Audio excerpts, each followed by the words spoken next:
Math solve টিচারে সবাইকে স্বাগত জানাই।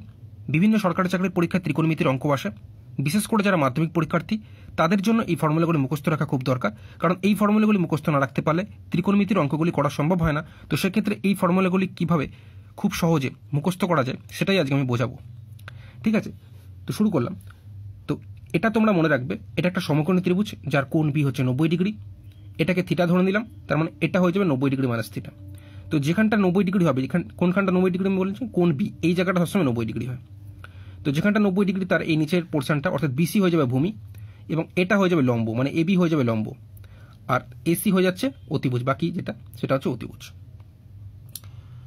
তো এক্ষেত্রে ফর্মুলাগুলো মুখস্থ রাখতে গেলে প্রথমেই যেটা তোমাদের মুখস্থ রাখতে হবে খুব ভালো করে, সেটা হচ্ছে এটা সাইন, কোসেক, কস, সেক, ট্যান, কট। বারবার এটা মুখস্থ করবে, লিখে লিখে করতে পারো। সাইন, কোসেক, কস, সেক, ট্যান, কট। এই পুরো টানা যদি ভাবে মুখস্থ রাখা যায়, সাইন, কোসেক, কস, সেক, ট্যান, কট, তাহলে সুবিধাটা কি? যদি আমি সাইন মনে রাখতে পারি তাহলে কোসেক পারবো, কারণ কি সাইনের উল্টো হচ্ছে কোসেক। আবার কোসেক মনে রাখতে পারলে সাইন পারা যাবে। ক্লিয়ার? অর্থাৎ একটাই সাইনটা মনে রাখতে পারলে কোসেক হয়, কারণ কোসেকের উল্টো আবার সাইন। একইভাবে কসের উল্টো সেক হয়, মানে কস যদি মুখস্থ রাখা যায় তাহলে সেক পারা যাবে, আর সেক পারলে কস পারা যাবে। ক্লিয়ার? একইভাবে ট্যান মনে রাখতে পারলে কট পারা যাবে। এবার কেন এরকম বলে দিই, দেখো সাইন থিটা মানে হচ্ছে লম্ব বাই অতিভুজ। তো সাইন যদি আমি মনে রাখতে পারি তাহলে কোসেক হয়ে যাবে ঠিক তার উল্টোটা, মানে অতিভুজ বাই লম্ব হয়ে গেল। কারণ কি সাইন মানে হচ্ছে 1 বাই কোসেক থিটা, একইভাবে কোসেক থিটা হয়ে যাবে 1 বাই সাইন থিটা, কারণ সাইনের উল্টো কোসেক, কোসেকের উল্টো সাইন। ক্লিয়ার? আচ্ছা, এবার চলে আসি কস থিটা। যদি কস থিটা মুখস্থ রাখতে পারে, ধরে কস থিটা কি ভূমি বাই অতিভুজ, তাহলে সেক থিটা ঠিক তার উল্টোটা হবে, অতিভুজ বাই ভূমি। ঠিক আছে, তাহলে কস থিটা ইকুয়াল টু যদি 1 বাই সেক থিটা হয়, সেক থিটা হয়ে যাবে 1 বাই কস থিটা। একইভাবে ট্যান থিটা যদি মনে রাখা যায় তাহলে কট থিটা মুখস্থ রাখা যাবে, কারণ ট্যান থিটা মানে হচ্ছে লম্ব বাই ভূমি, কট থিটা হচ্ছে ঠিক তার উল্টোটা, ভূমি বাই লম্ব। ঠিক আছে, তার কারণ হচ্ছে ট্যান থিটা হচ্ছে 1 by cot theta, cot theta হয়ে যাচ্ছে 1 বাই ট্যান থিটা। তো ট্যান থিটার আরও একটা ফর্মুলা হয়, সেটা হচ্ছে sine theta by cos theta. Clear? তাহলে ট্যান থিটা যদি মুখস্থ রাখতে পারে sine theta by cos theta, তাহলে কট থিটা হয়ে যাবে ঠিক তার উল্টোটা, cos theta by sine theta. অর্থাৎ বুঝতেই পারছো, আমি এখানে যেটা প্রথমে তাহলে মুখস্থ করবো সেটা হচ্ছে সাইন, কোসেক, কস, সেক, ট্যান, কট। এটা মুখস্থ করার পর যেটা আমাদের মুখস্থ রাখতে হবে সেটা হচ্ছে সাইন থিটাকে মুখস্থ রাখবো। সাইন থিটা তাহলে মুখস্থ রাখবো কি, লম্ব বাই অতিভুজ, আর সাইন থিটা মানে মনে রাখবো 1 বাই কোসেক থিটা। এই একটা এখান থেকে মুখস্থ করবো, তারপরে চলে যাবো এটা মুখস্থ করতে, কস থিটা মুখস্থ করবো। কস থিটা মানে মুখস্থ রাখবো ভূমি বাই অতিভুজ, আর মনে রাখবো কস থিটা মানে হচ্ছে 1 বাই সেক থিটা। ক্লিয়ার? তারপরে চলে যাবো ট্যান থিটা। ট্যান থিটা মানে মনে রাখবো লম্ব বাই ভূমি, আরেকটা মনে রাখবো 1 বাই কট থিটা, এবং আরো একটা মনে রাখবো sine theta by cos theta. ব্যাস, তার মানে সাইন থিটা মনে রাখবো, কস থিটা মনে রাখবো, ট্যান থিটা মনে রাখবো, বাকিগুলো উল্টে দিলেই হয়ে যাবে। তাহলে এই পার্টটা হয়ে গেল কমপ্লিট। নেক্সট চলে যাবো এইখানে, sign square theta plus cos square theta equal to 1। এটা যদি মুখস্থ রাখতে পারি, ধরো কোনো অঙ্কে আমাকে সাইন থিটা বের করতে বললো। ক্লিয়ার? কোনো অঙ্কে সাইন থিটা বের করতে দিয়েছে, কস থিটার মান বলে দিয়েছে, সাইন থিটা বের করতে দিয়েছে। তো সেক্ষেত্রে এই ফর্মুলাটা যদি মুখস্থ রাখা যায়, sign square theta plus cos square theta equal to 1, আমাকে কস থিটা বলে দিয়েছে, সাইন থিটা বের করতে হবে। তো সেক্ষেত্রে এটার থেকে আমরা বের করতে পারবো। তাহলে sign square theta equal to 1 plus cos square theta, ওদিকে গিয়ে মাইনাস কস স্কোয়ার থিটা হলো। সাইন স্কোয়ার থিটাকে যখন সাইন থিটাতে আমি আসবো তখন এটার হয়ে যায় রুট, মানে root over 1 minus cos square theta. একইভাবে যদি কোনো অঙ্কে সাইন থিটা বলে দেওয়া থাকে, আমাকে বের করতে হয় কস থিটা, তো সেক্ষেত্রে এইভাবে করবো। আমাকে যদি কস থিটা বের করতে দেয় তাহলে শুধু কস স্কোয়ার থিটাকে বাদিকে রাখবো, তাহলে 1 সাইন স্কোয়ার থিটা, ওদিকে গিয়ে মাইনাস সাইন স্কোয়ার থিটা হলো, তাহলে কস থিটা সমান root over 1 minus sine square theta. Clear? হয়ে গেল। এবার চলে এলাম এখানে, এটা মুখস্থ রাখবে cosec square theta minus cot square theta equal to 1। আচ্ছা, এখানে কিন্তু সেই sine square theta plus cos square theta equal to 1 মুখস্থ রাখবে, cosec square theta minus cot square theta equal to 1 মুখস্থ রাখবে, আর এখানে sec square theta minus tan square theta equal to 1 মুখস্থ রাখবে। ঠিক আছে? তো সাইন থিটা যদি বলে দেয় তাহলে কস থিটা বের করার ফর্মুলা হচ্ছে এটা, কস থিটা যদি বলে দেয় সাইন থিটা বের করার ফর্মুলা হচ্ছে এটা। তো কিভাবে আমি বলে দিলাম। আচ্ছা, cosec square theta minus cot square theta equal to 1, এটা তোমরা মুখস্থ রাখবে। যদি মুখস্থ রাখা যায় তাহলে আমাকে যদি কট থিটা বলে দেয় এবং কোসেক থিটা বের করতে দেয়, তাহলে কোসেক থিটা ইকুয়াল টু এখান থেকে আমরা পেয়ে যাবো root over 1 plus cot square theta. একইভাবে যদি আমাকে কোসেক থিটা বলে দেয়, কট থিটা বের করতে দেয়, তো আমরা এটা থেকেই তৈরি করে নিতে পারবো cot theta equal to root over cosec square theta minus 1। Clear? আচ্ছা, এবার ধরো কোনো অঙ্কে সেক স্কোয়ার থিটা মাইনাস, এটা আমরা মুখস্থ রাখতে হবে, sec square theta minus tan square theta equal to 1, এটা মুখস্থ রাখতে হবে। যদি কোনো অঙ্কে ট্যান থিটা বলে দেয় এবং সেক থিটা বের করতে দেয়, সেক্ষেত্রে সেক থিটা বের করার formula root over 1 plus tan square theta, এটা থেকে আমরা তৈরি করতে পারছি।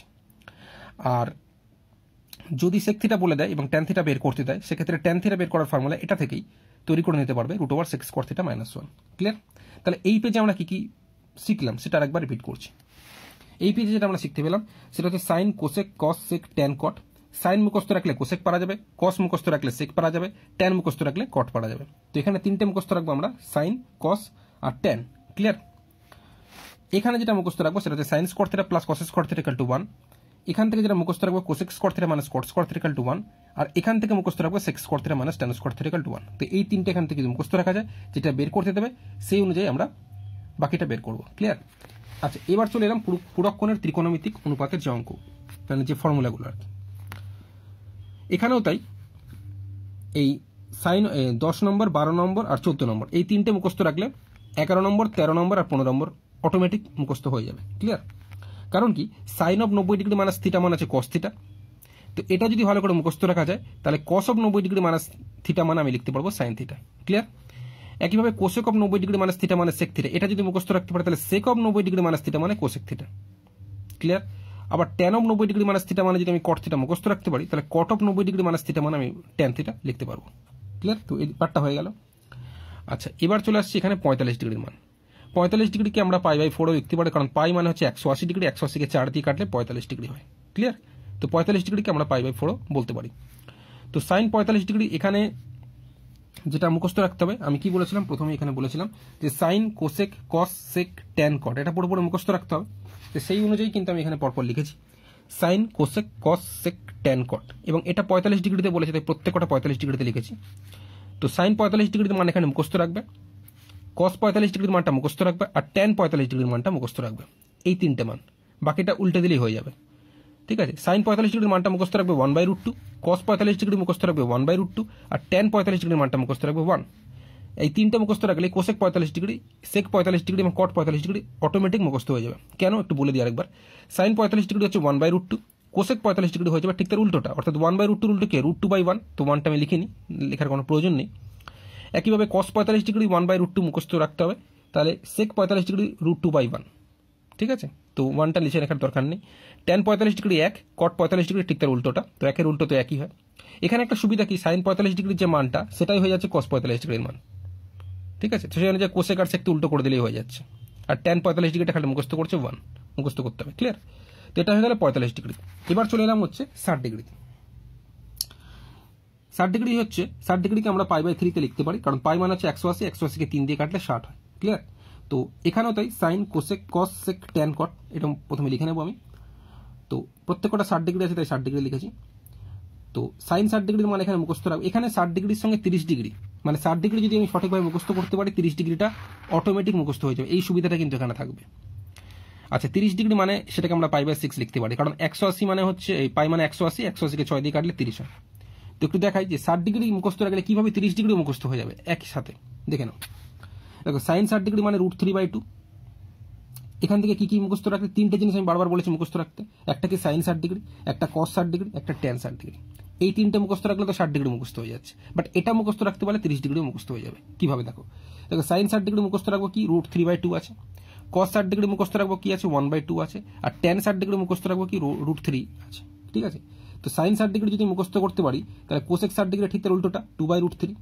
কস 60 ডিগ্রি যদি 1/2 মুখস্থ রাখতে পারি তাহলে সেক 60 ডিগ্রি 2/1, যেটা 1টা নিচে লেখার দরকার নেই, শুধু 2 লিখেছি।